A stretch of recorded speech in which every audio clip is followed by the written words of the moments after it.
got problems. Ah, no! No! Ah!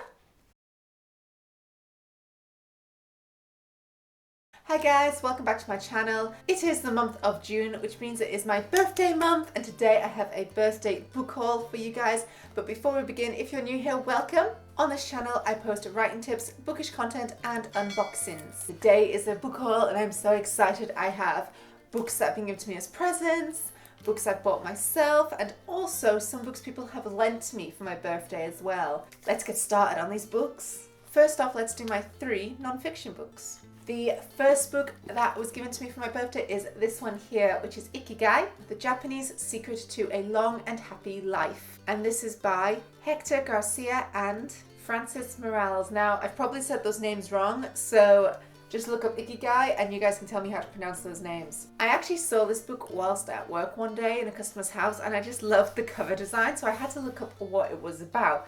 And then when I saw it online and read about it and its reviews, I just thought, that sounds like a nice, easy read to take with me to work, and so far I'm not disappointed. It has so many gems in it already. I'll read you guys the blurb from this one. Discover the Japanese secret to a long and happy life with the internationally best-selling guide to Ikigai. The people of Japan believe that everyone has an Ikigai, a reason to jump out of bed each morning. Inspiring and comforting, this book will give you the life-changing tools to uncover your personal Ikigai. It will show you how to leave urgency behind, find your purpose, nurture friendships, and throw yourself into your passions. Bring meaning and joy to every day with Ikigai. And on the back, it has a graph, which I believe is the general concept of Ikigai. And it's just so pretty. Look how pretty and blue it is. I love the cherry blossom. I'm just so into Japanese style art, guys. I can't help myself. If it looks traditional Japanese, then I'm gonna want it. Like all Japanese style books, it's got this page in it, which I find so cute. I'm only guessing when I say I think this is for library stamps, but just how sweet is that to have a dedicated page all laid out for stamps?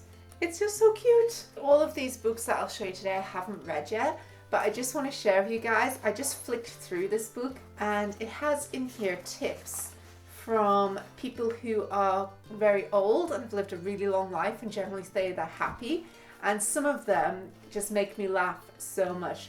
The first one's pretty standard, which is Misao Okawa is 117 and they say their secret is eat and sleep and you'll live a long time. You have to learn to relax. Maria Capovilla, 116, says I've never eaten meat in my life, but some of them are just gems. This is Jean Calment, who's 122, and there it says everything's fine. Just how simple and lovely is that? And then my favorite is Alexander Imich, who's 111, and they say I just haven't died yet.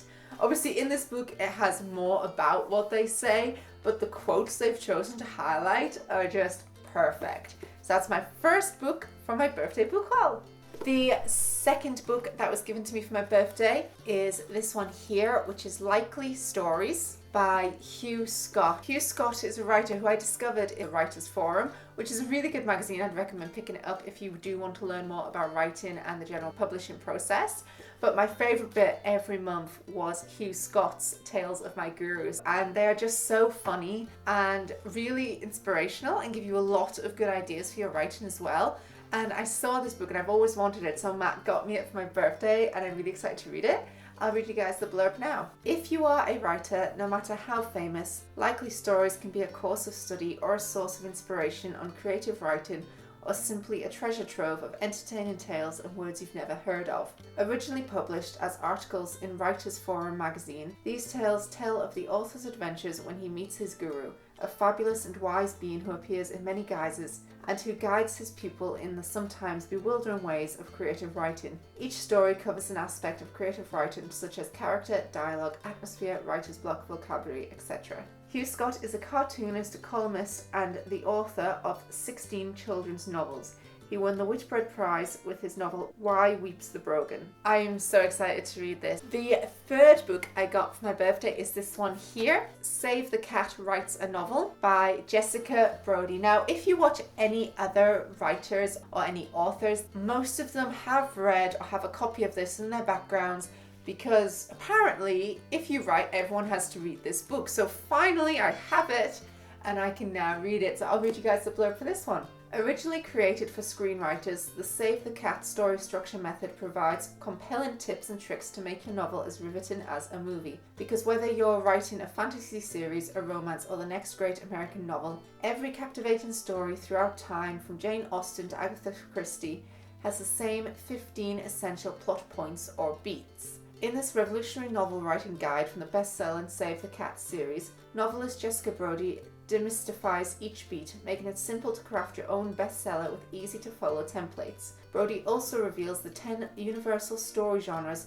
to help you drill down into what makes your type of story work, featuring sample beat sheets for hits from the likes of J.K. Rowling, Khaled Hosseini, and Stephen King.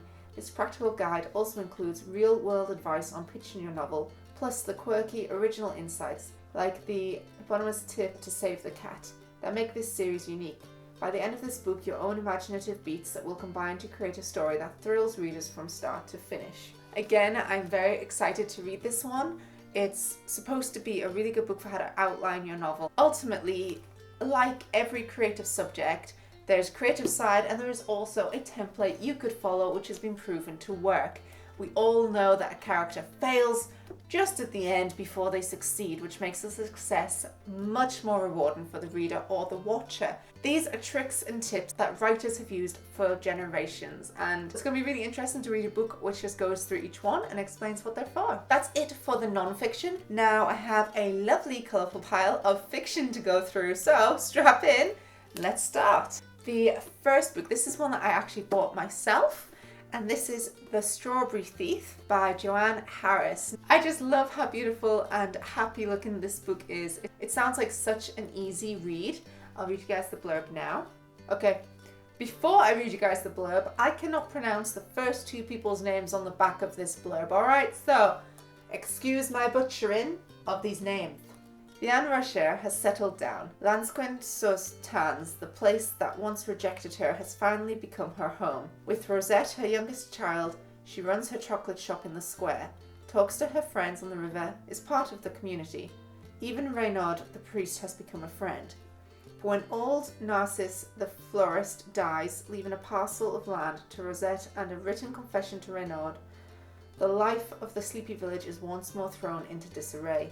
And when a mysterious new shop with a strange appeal of its own opens, it heralds a change, a confrontation, a turbulence, even perhaps a murder. Ew. Yeah, how do you pronounce that name? That is, I'm guessing, a French village, and I am terrible at my French pronunciation. I'm sorry if you're French and you're watching this. I'm sorry. Lansquin-sur-Tans? I give up. Look this book up, guys, and you can tell me how to pronounce that name. Write down below in the comments. Try and get me to phonetically say this correctly, because I'm just terrible at it. But yes, this is the fourth book of my book haul, and it just sounds very... I know I said it sounds like a nice, easy read, and then the blurb ends with murder, but it can be a sweet murder, right? The fifth book in my book haul is one that I have been eyeing up for ages now. I've seen it all over Bookstagram, and it just sounds really interesting, and the cover is just beautiful, and that is The Gilded Ones by Namina Fauna. Just how beautiful is that cover, guys? It's so gorgeous, and it's green. It is green. Green is my favorite color. Look at how green it is. Winning. Let me read you guys the blurb for this one. Are we girls or are we demons? Are we going to die? Or are we going to survive? In this bold and immersive fantasy, a young heroine fights to save a world that would dare tame her and discovers she is her own fiercest weapon. So it sounds like a very traditional, standard YA fantasy book with a battle and things like that, but I'm so intrigued by being called The Gilded Ones as well. And I mean, look at how beautiful she is on the front too. I want to know what this tattoo means. I want to know, are these colors significant? I want to know everything about the girl on this front cover. Inside as well, you can see this is not a new release. Look at all those good reviews on the side there, guys. So many people have been raving about this book, and I can't wait to join them. The sixth book in my book haul is actually a classic literature book. Me and Matt share a Waterstones card. We don't just shop at Waterstones, but when we do, we obviously collect points. And every time we get to a £10, we each alternate on spending our £10. And every time I get a £10 voucher, I buy one of the Waterstones classic literature books. So you can see behind me, I so far have Alice in Wonderland and Pride and Prejudice. So this time when I spent my voucher, I got Emma. For any of you who don't already know about Emma, it is one of Jane Austen's books, and it is so famous they don't even bother putting a blurb on it. Basically what Emma is about is a girl called Emma who lives with her father, and traditionally she needs to get married because this is old world England and it is a Jane Austen novel. But you'll be surprised by who she falls in love with, and she's also well known for arranging other people's romances and getting people together, but never quite sorting her own. It is supposed to be a comedy and I'm very excited to read it. The 7th book in my book haul is a signed book. This is Mrs. England by Stacey Halls. Now I recently just got the Foundling of Jazz over at Red Panda Reads, and I've been wanting to read the Familiars for ages now. I was going to buy it, but then my mum bought it and she generally passes them on, so I'm gonna have to wait for that one. But I couldn't resist. If it's signed, hardback and colourful paged, I'm gonna buy it. I don't seem to be able to stop myself. Look at how gorgeous this book is, and it's green. I feel like for my birthday I just found all the green paged books in Waterstones. And inside, look how beautiful it is, people. All the gold on the green background. It's just so pretty. This one has 2 sort of blurbs, so I'll read you guys the one on the back first. This is basically a snippet from the book itself. There was a faint click, and suddenly a light appeared in a doorway that was opening wider. A woman stepped out in a dressing gown hanging loose over a white nightdress. I froze, and the woman did too, wearing an expression of such bafflement I thought I'd got the wrong house altogether. Mrs. England, I said. And it has lots of reviews on the back here saying it's mesmerising, entrancing, a full gothic menace. Gotta read a good gothic novel. I'll read you guys the full blurb now. Something's not right here. I was aware of Mr. Booth's eyes on me and he seemed to hold his breath. What do you mean? In the house? With the family? West Yorkshire, 1904. When newly graduated nurse Ruby May takes a position at looking after the children of Charles and Lillian England, a wealthy couple from a powerful dynasty of mill owners, she hopes it will be the fresh start she needs. But as she adapts to life as the isolated Hardcastle house, it becomes clear there's something not quite right about the beautiful, mysterious Mrs. England. Distant and withdrawn, Lillian shows little interest in her children or charming husband, and is far from the angel of the house Ruby was expecting. As the warm, vivacious Charles welcomes Ruby into the family, a series of strange events forces her to question everything she thought she knew. Ostracised by the servants and feeling increasingly uneasy when her sister stops writing with news from home, Ruby must face her demons in order to prevent history from repeating itself. After all, there's no such thing as the perfect family, and she should know. Simmering with slow-burning menace, Mrs. England is a portrait of an Edwardian marriage, weaving an enthralling story of men and women, power and control, courage, truth, and the very darkest deception. Set against the atmospheric West Yorkshire landscape, Stacey Hall's 3rd novel proves her one of the most exciting and compelling new storytellers of our time. I am very excited to read this. It kind of gives me Wuthering Heights vibe. Creepy wife hiding away in the mansion somewhere. Poor teachers just come to town. But I'm very excited to read it, and once I have, I'll then read what the author says about it. That's it for all of the books that I bought. Now I have 4 more books, which are books that have been lent to me from various people for my birthday as well. I told you guys this was a big book haul. It might be the biggest book haul of this year for me. Let's get the last one. First one is a very little book. It is Man's Search for Meaning by Viktor E. Frankl. This was lent to me by Matt's mum, and she said it's a must read and she wanted to share it with me, so I'll read you guys the blurb. One of the outstanding classics to emerge from the Holocaust, Man's Search for Meaning is Viktor Frankl's story of his struggle for survival in Auschwitz and other Nazi concentration camps. Today, this remarkable tribute to hope offers us an avenue to finding greater meaning and purpose in our own lives. Viktor Frankl is one of the moral heroes of the 20th century.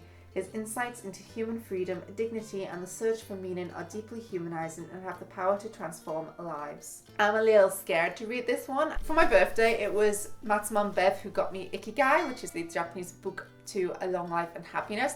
And this is the book that she lent me, which is also seemingly themed about finding a greater meaning and purpose in your life. I always joke with Bev because we always say if it's based on true story, she will like it. But she doesn't normally like fantasy and the films that me and Matt tend to watch, like Lord of the Rings, things like that, because it scares her. But I'm more scared of these true stories she watches because they're real. People in Lord of the Rings get slaughtered, but they're not real. These people real. This big theory. You see the difference of our search for happiness. I'm seeing a bit of a theme. I'm like bright colors, Bev's like real. Joking aside, I'm very, very excited to read this book. It's going to be a tough read, I think, but one that I should read. It does say on the back, if you read but one book this year, Dr. Frankel's book should be that one, and that's by the Los Angeles Times. It's a book I have to read, even though it might not be a happy one, but I can think she got a theme with my birthday present, so I'm excited that they're linked, and I am really excited to read this one. The next book that has been lent to me is this one here, Tomorrow by Damien Dibben. I kind of just saw this on my grandma's side table, and it was my sister's book, I believe. She said she'd finished it, so if I wanted to take it, I could. And I was just attracted to this beautiful front cover. It's so gorgeous. You see the blues matched in the blue of the dog's eyes, and it looks like quite a short, easy read. She said it was quite good. I'm saying I'm looking forward to a lot, aren't I? We should just generally say I'm looking forward to all of these, so I should not say that anymore. We'll see how long that lasts. Alright, I'll read you guys the blurb from this one. A person who keeps dogs will lose many in their lifetime. I was a dog who lost people. Oh. Over the centuries, I would make new companions. Soldiers, duchesses, gondoliers, marble cutters, but they would die, all of them, from disease or old age. Yet I was sure, in the very core of me, that one day my true master would return. For if I was still alive, surely so was he. Oh. It actually sounds quite heartbreaking. Me and my sister both absolutely love animals. Our family has always had dogs and pets, and generally rescued pets. We don't tend to buy new ones. This sounds like a really nice read, if a bit heart-wrenching. Should be interesting. Alright guys, we have 2 more left. 2 more borrowed books. These next 2 are ones I borrowed from my mum. The first one is this nice hefty one here, and it is The Paying Guests by Sarah Waters. I've heard of Sarah Waters before. I'm going to presume it's going to be a good one. It's a bit bigger than a lot of the others, but to be honest, it's a traditional hardback, so it's a lot of pages, but the writing is quite big as well. There came the splash of water and the rub of heels as Mrs. Barber stepped into the tub. After that there was a silence, broken only by the occasional echoey plink of drips from the tap. Frances had been picturing her lodgers in purely mercenary terms, as something like 2 great waddling shillings, but this, she thought, was what it really meant to have paying guests. This odd, unintimate proximity, this rather peeled-back moment, where the only thing between herself and a naked Mrs. Barber was a few feet of kitchen and a thin scullery door. An image sprang into her head, that round flesh crimsoning in the heat. Ooh. I'm not sure what to expect. I don't know if this is going to be just a really nice tale of 2 friends, or people kind of like ballet shoes, where it's a guest house but all the guests have different skills and they all club together and become great friends. Or is this going to be a romance? Is there going to be something blossoming between these 2 ladies? Who knows? We'll find out. And the last borrowed book I got from my mum is this one here, The 10,000 Doors of January by Alex E. Harrow. I bought my mum for Christmas this book here, which is Erin Morgenstern's second book. As she was putting that away, she was just showing me some of the beautiful books she had, and this one popped out of her shelf. I mean, I think we can all judge by now I'm attracted to certain types of book covers. My shelf is covered in books which have crowded sides and big writing, and I'm a sucker, guys. I give into it. And it was just so pretty, and then when she realised I hadn't read it, she said I have to. I'll read you guys the blurb. According to January Scala, there's only one way to run away from your own story, and that's to sneak into someone else's.